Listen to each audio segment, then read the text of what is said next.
নেতৃবৃন্দ, আপনারা জানেন খুবই কনফিডেন্ট দাঁড়িয়ে আজকে আমরা মিছিল করছি। আমরা 5 আগস্টে স্বৈরাচার শেখ হাসিনাকে বিদায় করেছিলাম। সেই বিদায়ের পরে আমরা একটি সংস্কার কমিশনের মধ্য দিয়ে যাচ্ছিলাম, কিন্তু আপনারা দেখেছেন জামায়াত ইসলামী এবং বিএনপির কান্নাকান্নিতে আবার আওয়ামী লীগ ফেরত আসতেছে। আমরা দুটি দলকে আহ্বান জানাবো, সংস্কার মানুষের আবেগের বিষয়, সংস্কার বাংলাদেশের ভবিষ্যৎ, বাংলাদেশের ভবিষ্যৎ নিয়ে নির্বাচনী কাজ খেলবেন না আপনারা।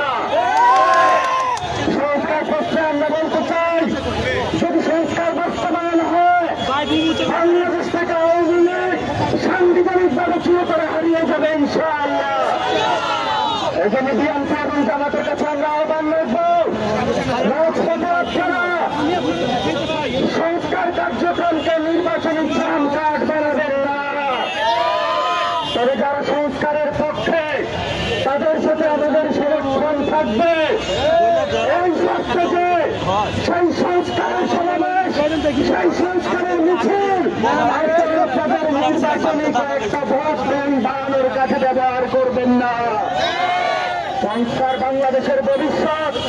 যদি আওয়ামী লীগ বাংলাদেশের আবার রক্তার একটি পরিস্থিতির সৃষ্টি হবে। আমাদের 2000 শহীদ হয়েছে।